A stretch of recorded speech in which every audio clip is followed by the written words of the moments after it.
Reflections on Sathya Sai Baba Part 3. This is James Cooper in Cornwall, early morning. The first two audios, about 17-18 minutes each, I'll link to below, and that's recounting some of my early experiences with Sai Baba and how he first called me in a dream or in a series of dreams. But as Sathya Sai people know, those who've experienced Sai Baba on the inner planes or whatever they are, they're not really dreams at all. And Sai Baba says you don't have a dream like that if it's not me willing it. It's very, very clear. And he does it, he's been doing it for many, many, many of us. I don't know how many, but since his incarnation in 1926, I think it was, I'll bet there's been hundreds of thousands of people. There's a dog barking at a seagull. The seagulls are all on the roofs here, and the dog's barking out the window at them. I'll bet there's been hundreds of thousands of us who've experienced him on the other side, on the inner planes, and it's completely life-changing. And generally speaking, there'll be those people listening to this who have been touched by the Lord in the via the avatar of Sathya Sai Baba, and they understand what I'm talking about. And there'll be those that don't. Of those that don't, they will struggle to have a reference point because it's quite rare for a guru-disciple relationship to involve actually meeting in a non-physical capacity and being taught, being shown things. And it's completely, as I said, it's life-changing. It's amazing. Not a normal dream at all. So I'm going to continue recounting a few stories of being in the ashram. On my way down, it was 1999, just before Christmas, and I was concerned about the millennium bug. My friend had told me that his father was a mathematician for the royal household. Very smart guy. And to make it short, I was told by his son that they'd been asked to audit, to check a large nuclear reactor's computers to see if it would be impacted by this millennium bug. And him and his team did that and were there for some weeks and came to the conclusion that they really didn't know. Now, obviously, a nuclear reactor, if it all packs up, then, catastrophe. But even though him and his team said that, the nuclear reactor company said, all right, well, let's just wing it, let's just hope. We're not going to do anything about that. Now, that's all I heard. So I was very, very concerned. I wasn't really, the internet was new then, I wasn't really into conspiracy theories, but it was on my mind. So anyway, I thought I would write. I saw people giving notes to Sai Baba. We have something called Darshan, D-A-R-S-H-A-N, and that's when Baba comes out twice a day, usually. Everyone lines up and waits, and he walks through the women and then through the men, wraps around, and then usually goes into the interview room, and certain groups will be asked to go into the interview room to talk with him personally. And so, for example, if you're part of, say, I don't know, you've come from Wales, say, and you're kind of wearing the bandanas around your neck to show that you're from that particular Sathya Sai group, then Baba would maybe he would, as he walked past you, he would say, "Go," and point to the interview room, and that means you and all your group go into the interview room. And then you've got the people called the Severdal, SEVA, and then DAL. The Severdal are people who are volunteering there, and they're acting as wardens, usherers, people to help everybody and keep line. It's also quite strict, so to make sure people weren't mucking around and everyone was doing the right thing. And they would come for 2 weeks. They were also part of Sathya Sai organisation, and they would be trained up for that job, so they would come for 2 weeks a year to do that job.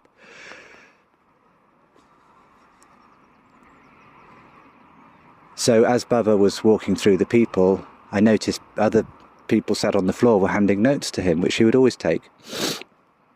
And then when there was too many in his hand, he would pass them back to a Severdal, who would then take them, and he could carry on accepting these letters. And I can't remember exactly what, I wrote 4 things down very quickly. It was 4 bullet points, it was 4 requests. I remember one of the requests was that for my mother and father to find the Lord before they died, because they were atheist people, and that's how they tried to bring me up, as an atheist. Not bad people, ethical, moral people, but absolutely lacking in spirituality. And that's because my father had a cursory look around religions and found them to be a bit silly, and he was right. But he did what a lot of people do, and he threw the baby out with the bathwater. He didn't want to go to church. I don't blame him. And he didn't want to try some funky version of Buddhism, and I don't blame him. But I think his mistake was basically just, having nothing to do with spirituality at all. And so my mother followed a very traditional relationship.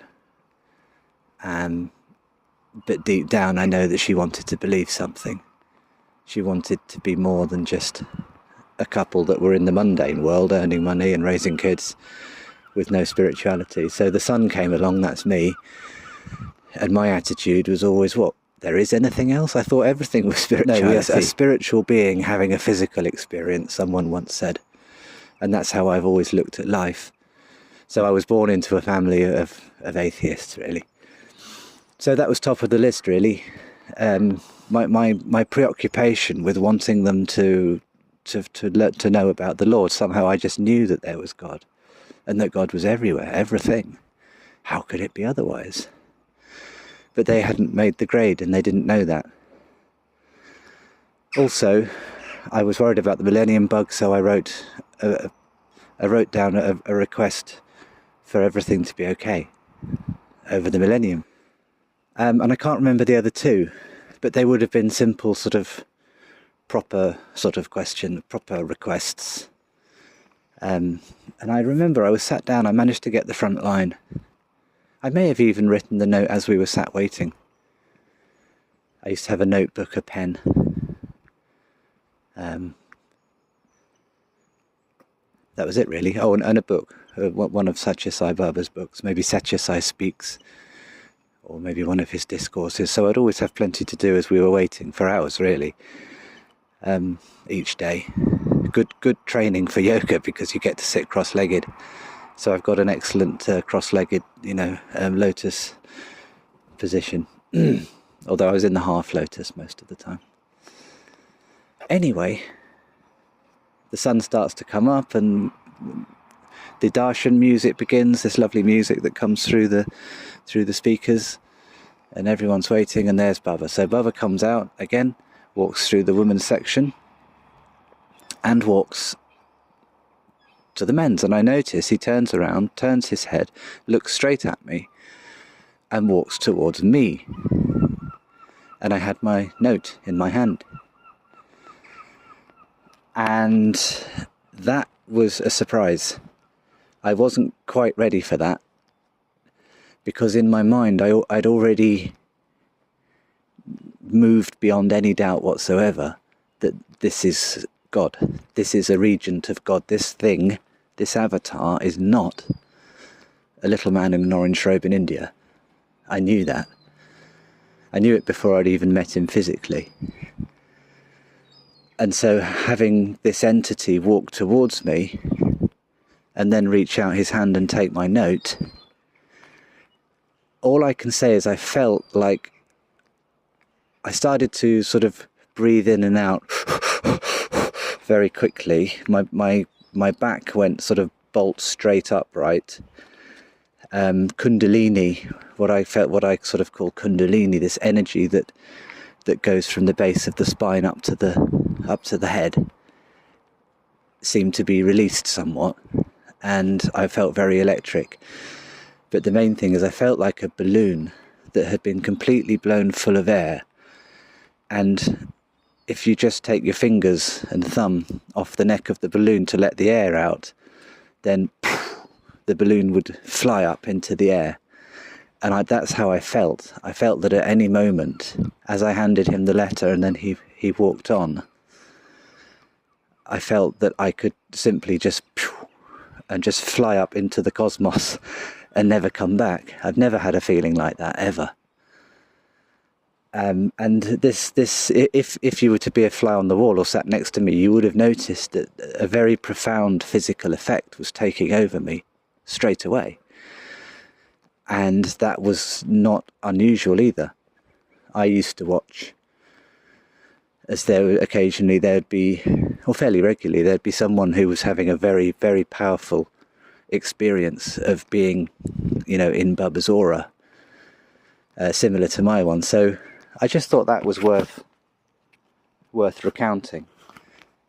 As Bubba walks past you, whether he's coming specifically to take a note you've written for him or not, as he walks past you, there seems to be, if you're receptive, a massive a massive thing happens.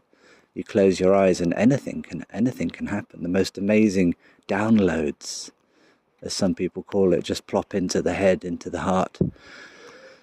And one time, as he walked past me, I closed my eyes and I saw that I was basically running to the light, because I could see the light at the end.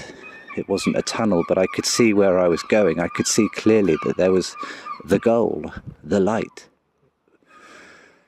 And I was running. And to my left, there were various negative things that came out at me. And to the right, as I was running forward, to the right there were some positive things. This all happened in the space of a few seconds. And so on the right, for example, what comes to mind is a very beautiful young woman.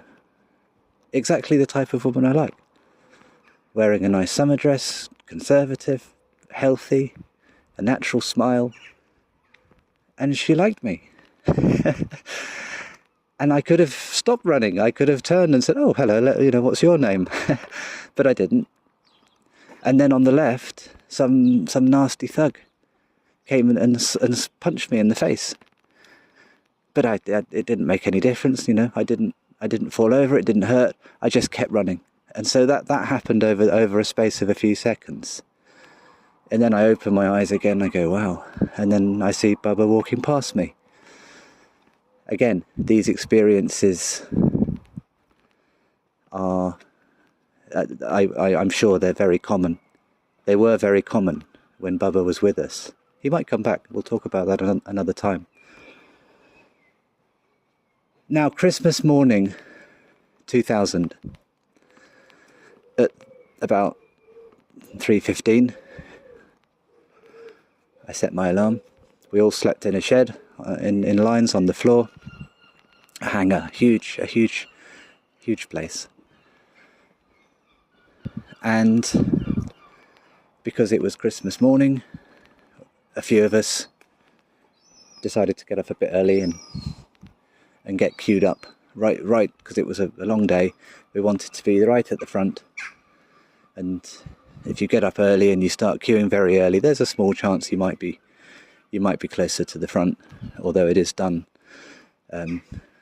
It's not done first come, first served. You end up forming lines, and then tokens get drawn by the person at the front of the line. And then if your line picks a token that's, say 1 or 2 or 3, then your line goes in first. And it's a long process, because there's so many people that have to be processed. Thousands and thousands and thousands of people every day, all getting up at the crack of dawn, all queuing up and sitting and waiting so that they can catch a glimpse of this Sai Baba. With, there would be some people there who weren't quite sure where they were and didn't really know much about Sai Baba, but the vast majority of people there were absolutely certain that this small man in the orange robe with the afro hair was indeed God. An interesting dynamic. I was one of them.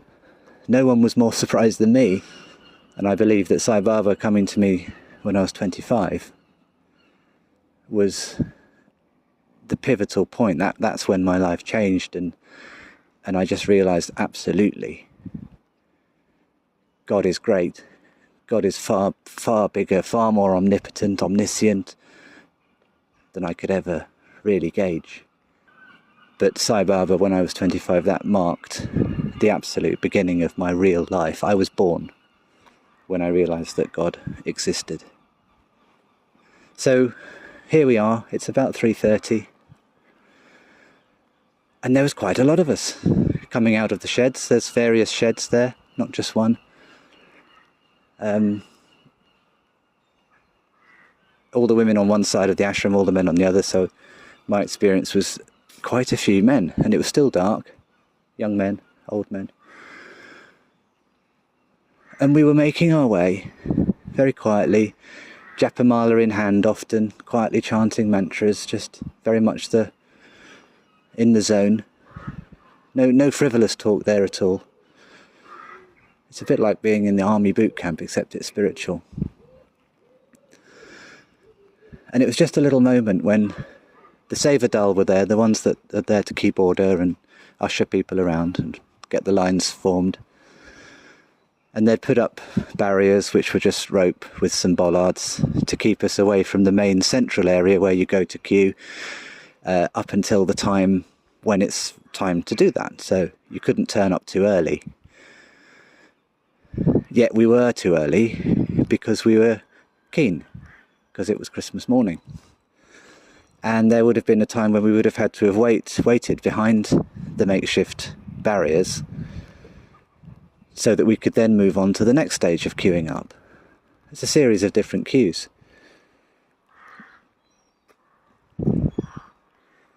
And I just remember the Sevadal were there, the barriers were there, and there was 3 or 4 of us, 5 of us, 10, 15, 20, and we all started to make our way quietly, wanting to get to the next point to queue up. And the Sevadal were realising that we were starting to push against these barriers weren't really going to keep us back. We weren't deliberately disobeying the rules, but we were just very, very, very motivated. And I remember they ended up holding hands and forming their own barrier, because we were just kind of pushing against them as more people came from behind. And then they ended up just letting the hands go and just saying, okay, we can't hold them back now. Let's just let them go to the next point. So we could all sit down in a line and form a very, very quiet and disciplined line. Some 50 meters down the way. And for me, that was a big moment, a revelation that I'll never forget. I was right there in the thick of it. It was kind of an everything or nothing, depending on which way you look at it. For me, it was everything, because I'd never seen anything like that before. People so completely motivated to wait queue for hours. It wasn't until, I think, 7 a.m. that he would actually come out. And just to see that sheer, I think, devotion. All of us in linen, white linen, pressed and clean. It's from the Bible. That the army, I'll link to that in another spiel. So that was wonderful. That was a wonderful experience. Just a little, wow, life can be like that. Looking into Sai Baba's eyes another time wasn't the time I gave him a letter. It was another time, and he walked close to me. And his eyes, you know, if you see his eyes, well, I'll tell you what I saw. He actually looked directly in my eyes. His eyes often just gaze over the heads of everybody. He is completely fascinating to watch. Absolutely fascinating. I would find myself just really looking very closely at his face, his eyes, his hair, the way he walked, his feet. It was absolutely astonishing for me to see a being like this.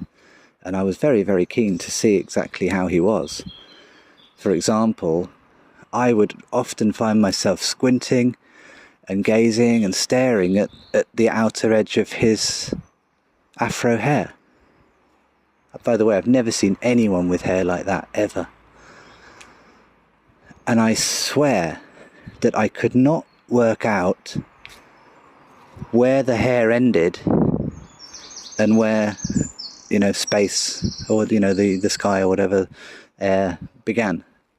It was like he had materialized in from another dimension, and you just couldn't see. So he looked at me, and all I can say is I saw the cosmos in his eyes. I knew that God existed once and for all, even though, having had my few dreams back in King's Cross before I'd taken the plane over there to put a party to see him, and I was sure this is God. That one look, which probably lasted 1 second or 2 seconds when he actually looked at me, that was it, done and dusted.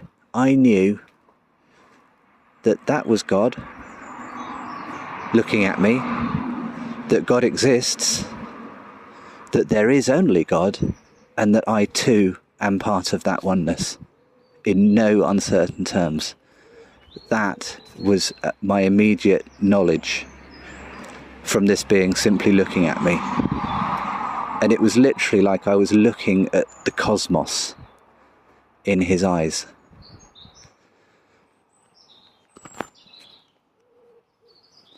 Another experience, this was a good one. By the South Indian canteen area, after morning darshan, it's always busy, people coming and going. And I was going, having had darshan, which is when Baba comes out. Darshan means, I think it's in Sanskrit, vision of the Lord, or vision. So it's like the Lord is coming out. Very strange for someone that doesn't understand. But perfectly normal for us lot. And there's a lot of them in India especially, but all around the world. A lot of us that completely accept that this was God. And that, oh, God's coming out soon. You know, what an amazing dynamic. So I was feeling particularly, you feel like your batteries have been charged up after darshan. You feel completely spiritually charged, ready for the day. It's amazing. And I felt like that. I felt blissed out. Ananda. A-N-A-N-D-A. Ananda is the Sanskrit word for bliss. And I felt the Ananda that morning, like I did every morning, but particularly that morning I was feeling very blissful. And I'd been, you know, worrying about the millennium bug and the end of the world, and handed Baba that letter.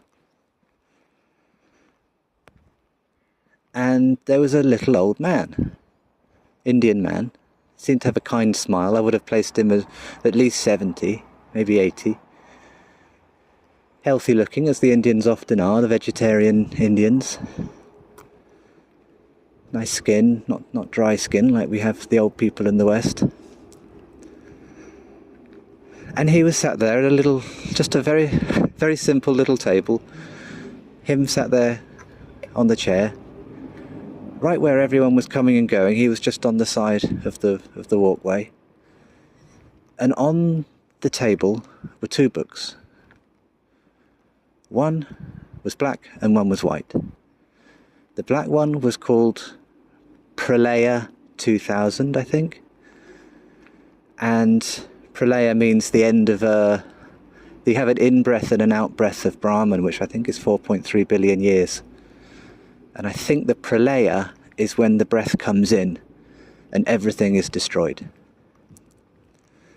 And this book, which I had seen in a bookshop in town, was not very well put together, and it was just a mishmash of Nostradamus and people like this, and everyone who's had their predictions, and a few sort of drawings of earthquakes and fire and stuff like that. Didn't think it was a very good book, so I didn't buy it when I saw it earlier in the bookshop a few days before. The other book was called Psi Era 2000, and it was written by someone that lived up in Defence Colony in Delhi, a Sathya Sai devotee, and it was a very well written book that spoke of many things. Very good stuff. A rare book. I've since tried to find it. I can't find it anywhere, so I don't know if it's even stocked in the ashram. Who knows? The book may have been only one copy materialised just for me. I really don't know. Nothing would surprise me about Sathya Sai Baba, but I expect a small batch was written, and I would love to get a copy or a PDF, because that book changed me. Anyway, I just found myself being drawn to this old man, and I stood in front of him. He was sat down by his table. I was stood up in front of him, and I looked at him, and he smiled. I noticed he had a kindness in his eyes,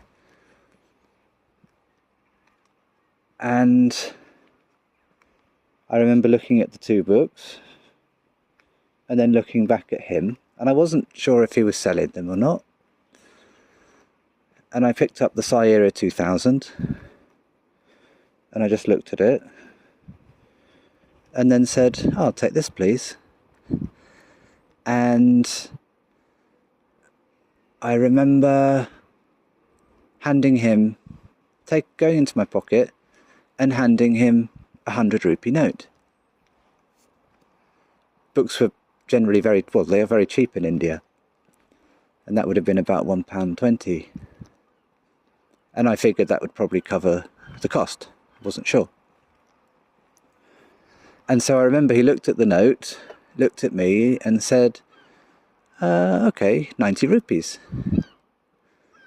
And gave me 10 rupees change in the book, and that was it. I walked off with the book, went down to get a coconut and sit down and have a look at it and read it. And I was asking around later. I said, who's that guy that sells books? They said, there's no one selling books there. They said, one person who'd been there a long time, he said, well, there is talk of, I think he said 13 old men that are around the ashram, and they're all actually Sai Baba. And he uses those old men to just communicate with people and check what's going on, and and that nothing would surprise me. I'm sure that's what it was. Now, in hindsight, that was one of the many Sai Babas out there, I guess. Except not in a form of the orange robe and the afro, and not as Gayatri, as I mentioned in my first spiel about Sai Baba, that I saw him as the mother deity itself. Little old man selling books for me. Probably in response to my concerns about the Millennium Bug. Where are we going with all this? That Psi Era 2000 book was wonderful. I remember I sat down on the grass, I got a coconut and had the straw in it and was drinking the coconut water. And I remember opening the book and reading a few pages, and it was talking about how the revelation of John, is it, in the Bible? And behold, I looked on a pale horse, and him that sat on him was death and hell followed and all that. And it spoke of he would, this is the Kalki avatar in the Hindu term, and the Christians call it, I can't remember, but he talks about he will wear a robe as if dipped in blood, and many crowns will come from his head, and when he speaks, he will smite the nations, he will speak the truth, or something like that. And then he pointed down, I think with his left hand, and pointed to a lamb. When he said this, whoever said this, a prophet or something in the Bible. And in the book it said that Baba, lamb, is this Baba, our Sai Baba. And the robe as if dipped in blood is referring to his orange robe. And the many crowns from the head refers to the totally unique afro that he always had. And I started crying because I had completely forgotten until that moment that I always believed in Jesus and God, even though I was from an atheist family. And I always felt very, very, very close. Not that I'd ever, well, I've been to church a few times, but we weren't, church going, and certainly not really interested in the organised religion of Christianity. But there was just this thing with Jesus and God, and I was a very young boy. So for me, it was quite simple. Jesus was my best friend.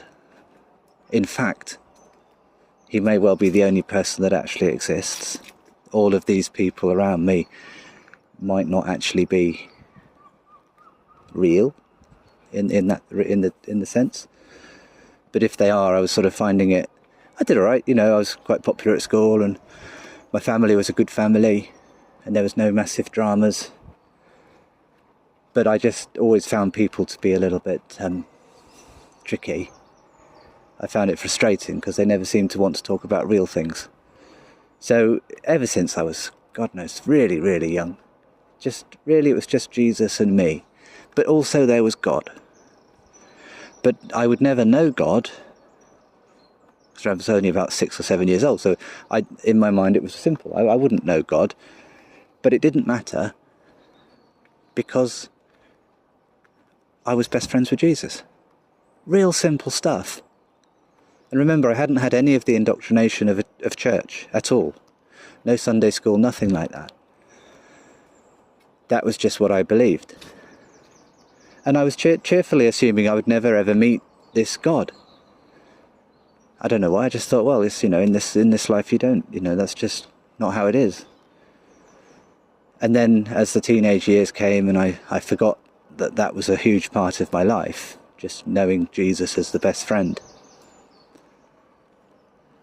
And then when I read that, I remembered all of that. That had been put out of my mind. So I was 25 then, so I would say a good, 12 or 13 years, I'd not thought of that at all. Completely forgotten. But then I knew, oh, God is here. Jesus isn't here, God is here. God exists as, the regent of God is the little man with the afro hair, but God is everywhere. God never left, and that was enough to make me burst out crying. So that's another little story. The old man selling books. I'll probably stop now. It was a magical wonderland, Prashanti Nilayam. Everyone was having their own experiences there, but we all, most of us, shared the same, you can say belief, but we'd moved beyond doubt through our own experience that we were in the presence of God. And the activities of the day, the experiences of the day, very much so reflected that reality for us. And so whether Sai Baba is coming back again a third time, whether he's going to come back again in his Sathya Sai form, whether he'll come back as Prema Sai Baba, Whether he's already back as one of those two things, I don't know. And I don't hanker to ever see him again. I don't hanker to go to Prashanti Nilayam again, because I've already witnessed and I'm now testifying. But if he does come back and he wants me to be there, I will be there in a heartbeat. That's how it works. You just know. And so I would like to think that he'll return, and I'd like to think that once again I can be there with him. But my journey into Sai Baba has developed, and I absolutely realise that he is everywhere, and nothing can stop what's coming.